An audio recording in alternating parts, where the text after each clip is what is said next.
আজকের গল্প রিপুর দখলে। ব্যাপারটা বোঝো গিন্নি। বাজারে মস্ত বড় মুদির দোকান, বেশ বড় লোকও, বাবা মায়ের একমাত্র বংশধর, হোক না দোষবর। আগের বউটা পালিয়েছে, নষ্ট মেয়ে ছিল নিশ্চয়ই। ছেলেপুলে নেই আগের বিয়ের এই রক্ষে। দোষের মধ্যে একটু বয়স বেশি, কতই বা হবে এই। স্বামীর কথায় বাধা দিয়ে পরীর মা বলল, বলো কি পরীর বাপ, বয়সটা যে বড্ড বেশি। আরে থামো তো, আর আমাদের মেয়েরও তো এই 16-17 হলো। এও দেখতে শুনতে বেশ, ফর্সা পাতলা চেহারা, নাক চোখ বেশ চোখে পড়ার মতো। সেই জন্যই তো চোখে পড়েছে স্কুলে যাওয়ার পথে, এক্কেবারে শিব দুর্গা। নইলে এত মেয়ে থাকতে। গিন্নিকে হাত কচলাতে কচলাতে গদগদ হয়ে বোঝাতে লাগলো পরীর বাপ। নিজে বাসের হেলপারি করে, সারা জীবন তো তাদের ভাড়া বাড়িতেই কেটে গেল। অভাবের সংসার, নিজের বলতে কি আর আছে। হ্যাঁ, আছে একটা রোগাসোগা রুগ্ন মতো ছেলে। পড়াশোনা ছেড়ে সেও গাড়ি সারানোর কাজ করে।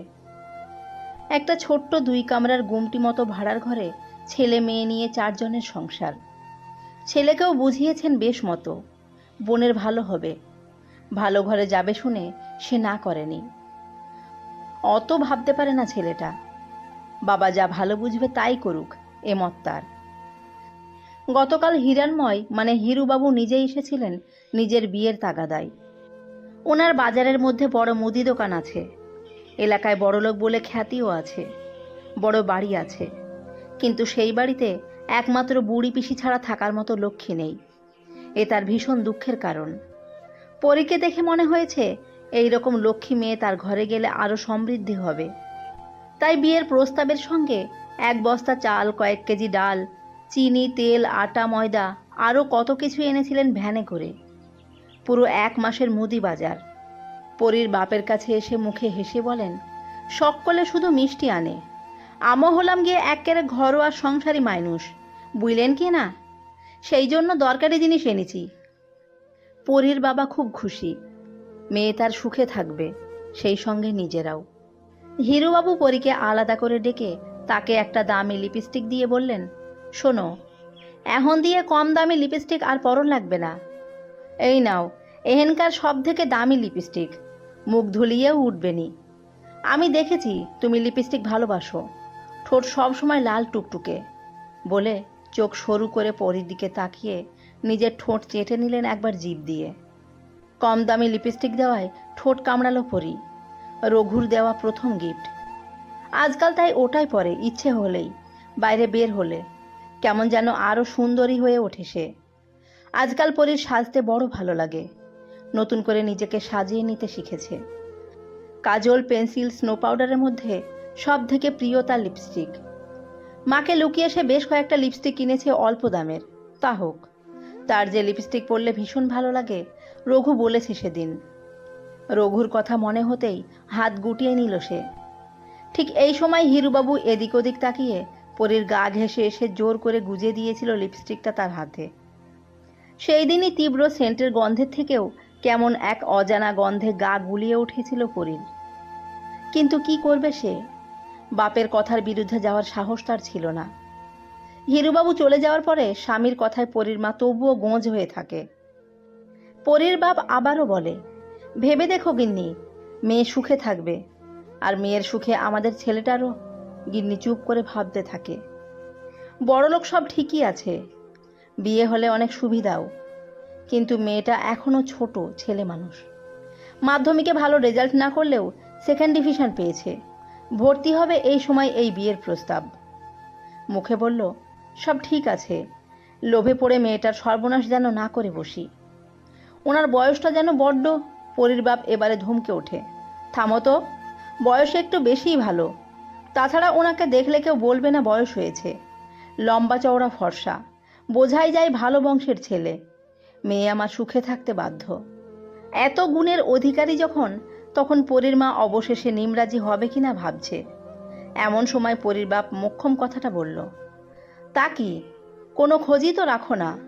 সেদিন দেখলাম ওই পাড়ার রঘু ছোকরা তোমার মেয়ের পিছনে পিছনে সাইকেল নিয়ে যাচ্ছে, আমায় দেখে লুকোলো। শোনো গিন্নি, সুন্দরী মেয়ে আমাদের, আজকাল আবার সাজতে শিখেছে দেখি, কাজল পরে, ঠোঁটে লিপস্টিক দেয়, তাহলে তো আরও হয়েই গেল। মাছির মতো ভন ভন করবে যত বকে যাওয়া ছোকরারা মেয়ের চারিদিকে।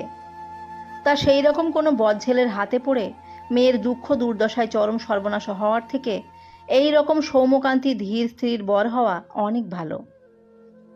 গিন্নি বোঝে ঠিকই অবশ্য। নিজের বয়সটা মনে পড়ল। এই বয়সে সাজতে সব মেয়ের ভালো লাগে, এর মধ্যে খারাপ কিছু দেখেন না তিনি।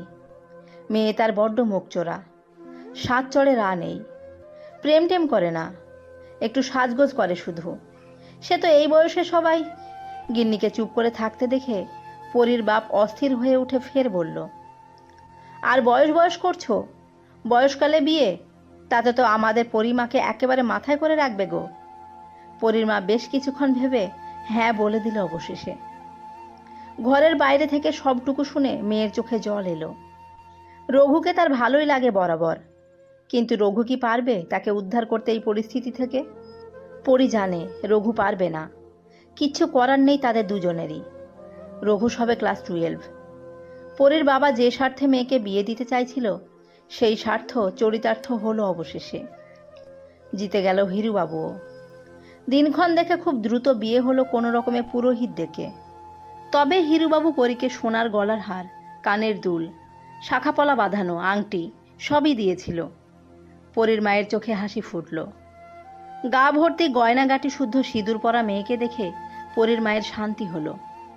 মনে মনে ভাবল, হিরুবাবুর মন ভালো, যাক মেয়ে আমার রাজরানী হলো। মেয়ের বিয়ের পরে তাদের গুমটি ঘর ভর্তি মাসের বাজার। শ্বশুর শাশুড়িকে শাড়ি ধুতি পাঞ্জাবি, শালাবাবুকে দামি জামা, কিছুই বাদ পড়ল না। অভাবের সংসারে এই রকম দামি জামাই পেয়ে ধন্য হয়ে গেল সবাই। এদিকে রাতে পড়ি থাকে ভয়ে সিটিয়ে। সাংঘাতিক এক গা গোলানো ভয় তার। লোকটাকে দেখলেই কেমন ভীষণ ভয় করে তার। ওই রকম দশাসই চেহারা, কেমন যেন লোভী চোখ। পরীর মন বিধ্বস্ত হয়ে আছে পরশু রাত থেকে। শরীর খারাপের অজুহাত দেখিয়ে নিজেকে সরিয়ে রেখেছিল কিছুদিন, কিন্তু তারপর থেকে রোজ রাতে অসহ্য যন্ত্রণায় কুঁকড়ে যায় সে। দিরাগমনে বাপের বাড়ি যাওয়ার সময় বরের দেওয়া লিপস্টিক দিয়ে ঢেকেছিল ঠোঁট কেটে যাওয়া ক্ষতকে। টকটকে দামি লাল লিপস্টিক কাটা দাগ ঢেকেছিল অনায়াসে। শুধু মা একবার সন্দেহের চোখে তাকিয়ে সোহাগের নিদর্শন বলে চুপ করে গিয়েছিল মনে হয়। ভেবেছিল ঠিক হয়ে যাবে সব।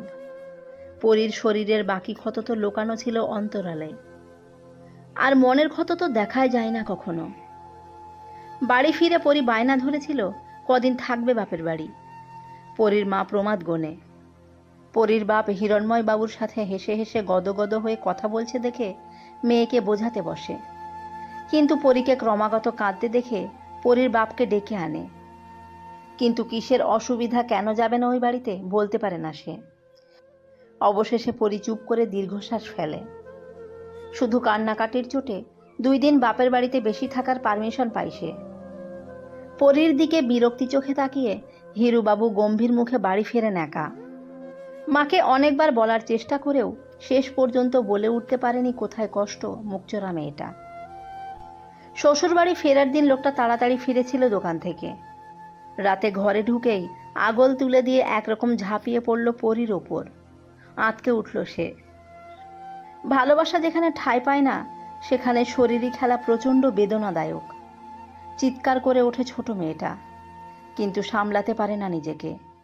ভয়ে যন্ত্রণা চিৎকার বন্ধ করতে একটা দশাসই হাত মুখ চেপে ধরে তার। পরী হিরুবাবুর চুলের মুঠি ধরে চরম আক্রোশে।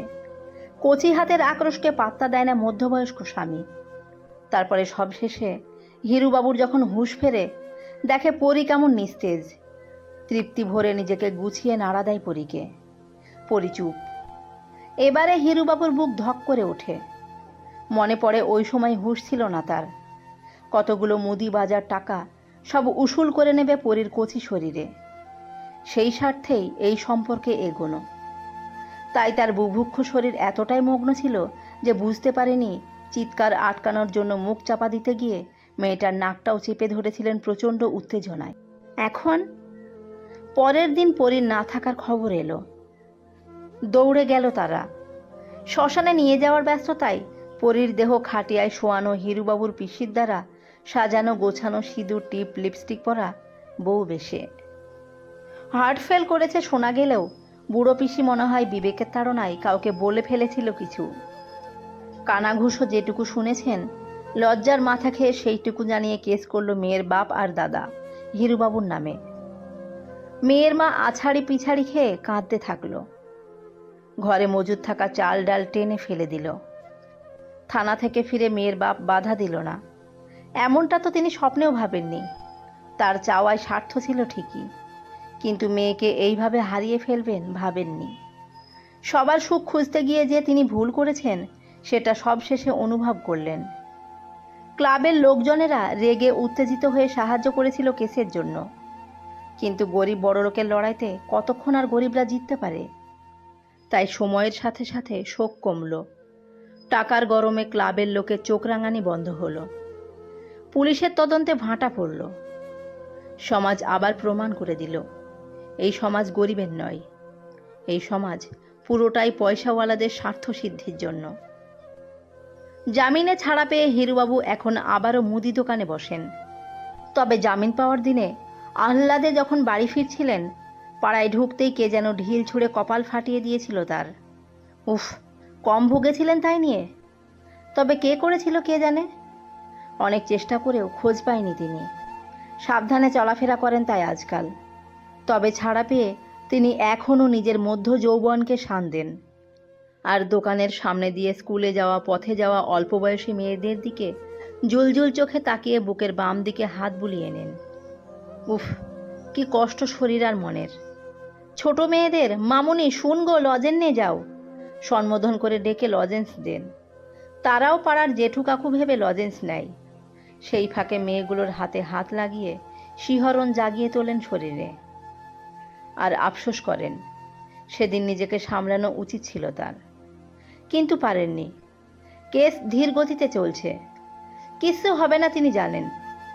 তবে মুশকিল হলো, আজও কোর্টে হাজিরা দিতে গিয়ে তার আর বিয়েই করা হলো না। তাই একটু আধটু ছুঁয়ে দুধের স্বাদ ঘোলে মেটানো আর কি। পোড়া কপাল তার। বছর ছয়েক এইভাবেই কোর্ট কেসে দৌড়াদৌড়ি করে কাটল। কেস সম্পর্কে অবশ্য কারোর কোনো হেলদোল রইল না। টাকা পয়সায় আর কাজ কামাইয়ে পেরে ওঠে না পরীর বাপ। পরীর অল্প বয়সী দাদা বরাবর শান্ত রুগ্ন। বোনের শোক সামলে সে আরও শান্ত হয়ে পড়েছিল পরিস্থিতির চাপে। পরীর মা আবার হয়তো সব ভুলে সংসারে মন দেয়। মেয়ের স্মৃতি বুকে বিঁধে থাকলেও খাটের তলায় একটা বাক্সবন্দি হয়ে পড়ে থাকে পরীর পছন্দের জামা, সাজের সব কাজল পাউডারের সাথে রঘুর দেওয়া লিপস্টিকটাও। পরীর বাপও চুপচাপ কাজে চলে যায়। পৃথিবীর যাবতীয় কাজ তার তালে চলল। পরী কেমন করে যেন ধীরে ধীরে মুছে যেতে লাগলো এই পৃথিবী থেকে, মানুষের মন থেকে। একটা ক্ষুদ্র প্রাণ মাত্র, তাকে, তার যন্ত্রণাকে কে আর মনে রাখে। হঠাৎ করে পরীর দাদার জন্ডিস ধরা পড়ার আগে সে ইহলোক ত্যাগ করল, মাত্র 27 বছর বয়সে। পাড়াপড়শি ওহো আহা উহু হাই হাই করে উঠল।